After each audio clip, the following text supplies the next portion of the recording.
Այս կիրակի նոյեմբերի 2-ին կարգալույց եղած Արամ Քահանան Հովանավանքում կրկին կմատուցի պատարագ, որին ըստ ֆեյսբուքյան ծանուցման այս անգամ էլ կմասնակցի վարչապետը։ Երկրի ղեկավարի հակաեկեղեցական հայտարարություններին եւ եկեղեցու դեմ օրեցօր ավելի սրվող պայքարին զուգահեռ ժողովուրդն ավելի շատ է սկսում գնալ մայրաթոռ մասնակցելու պատարագներին։ Նախ կարգալույց եղած Քահանան իրավունք չուներ պատարագ անելու, որ մնաց ինչ-որ մեկին կամ ինչ-որ մարդկանց հավաքագրելու եւ տանելու, որպեսզի պատարագին մասնակցեն։ Հիմա այստեղ շատ ավելի կարեւոր է այս հարցը։ Մարդը եթե անկեղծորեն ծառայում է եկեղեցում եւ նախանձախնդիր է եկեղեցու կյանքին, եկեղեցու առաքելությանը, կարծում եմ չէր գնա կարգալույց հոգեվորականի հետ նման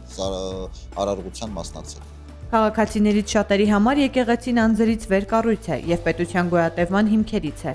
Ուստի այն իջեցնել կենցաղային հարցերի մակարդակի ուղղակի անթույլատրելի է։ Ես ինքս իմ խորհուրդն է ապագա սերունդներին, ինչպես նաեւ որ գոնե շաբաթը մեկ անգամ այցելեն, ես փորձում եմ հնարավորինս շուտ այցելել եւ եղել եմ Կիրակի Սուրբ Պատարագին եւ 3 ժամերգությանը եւ այսօր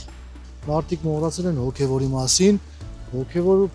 միակ պատմությունով հանդերձ եկեղեցին միակ տեղն է, որ հայ ազգը միավորվել է միտը։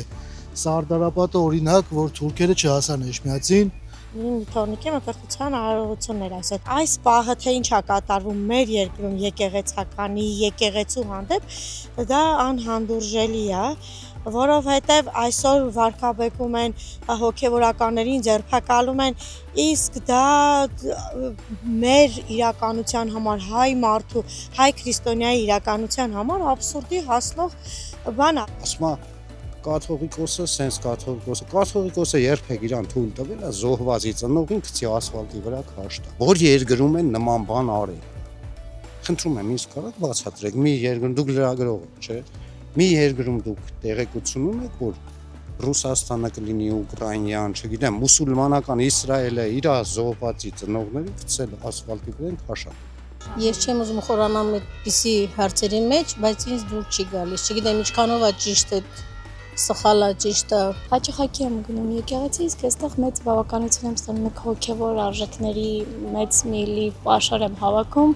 այս եկեղեցի գալով։ Անկամ այն ժամանակ, երբ որ պետականություն չենք ունեցել, այդ եկեղեցին է մեզ պահել, փրկել ու հասցրել մինչև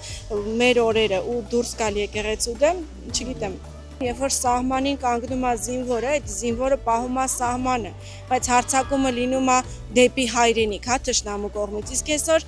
հայրենիքը դիտարկենք որպես եկեղեցին, իսկ սահմանին կանգնածը հոգևորականը։